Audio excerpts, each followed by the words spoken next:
Hello, it's Alan here. I'm going to talk about what reality is. Reality is just energy that's been wound into atoms from two opposing vortices, which are like that. One going down, one going up. And everything's made out of that.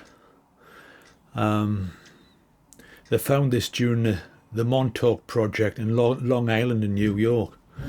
There's an electrical engineer called Preston Nichols put videos up in 1993 about the Montauk project, about how that somebody sitting in a chair, and they boosted them all up with all these all this machinery, massive loads of electrical engineering, and whatever they thought about they could project with these projectors, which were like surrounded like speakers on the floor, and the things would manifest. The things would come out of the energy that was in the room.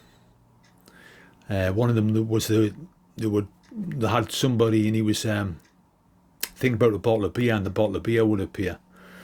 Well, we live in a collective reality where billions of humans think about things, and things appear.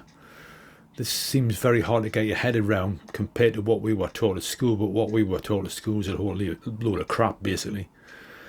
If you give 100,000 people a picture of, say, a chair or something else, say an apple or something else, and get them to look at that for a week, and then got them to stand in a stadium and look at the field and close their eyes and concentrate on visualising that object, 100,000 people thinking of the same thing at the same time, that object would begin to coalesce in the middle of the stadium, probably on the field. And it would seem like web-like strands at first as the energy started to coalesce out of the consciousness field. And eventually it would begin to solidify. This is what they found in the Philadelphia experiment, when the ship seemed to become...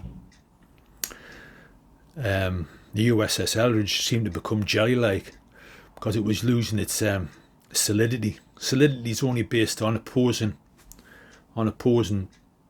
frequencies, opposing cones on clashing waves.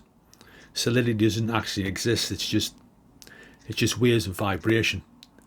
When one wave hits another, this is what causes the solidity. And so it's very important what you think about. Because humans collectively in billions can cause good things or absolute chaos to happen. So try not to think of negative things too much.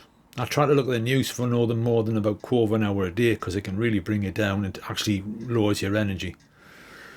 As I said in previous videos, a good way to increase your frequency and help the earth, yourself, your health, and help the earth is to breathe in. Bring the energy through the crown, through the neck, down the spine, through the middle of the bones in the hips, down through the knees, through the calves, and into your feet, and go into the earth.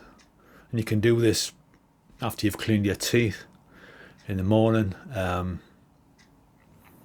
when you're outside, in the queue in the shop, when you're getting your shopping, or when you're sitting in a car waiting for somebody. If you do this, you'll find it helps relax you, it helps increase your frequency, and it helps the planet. Okay, thank you.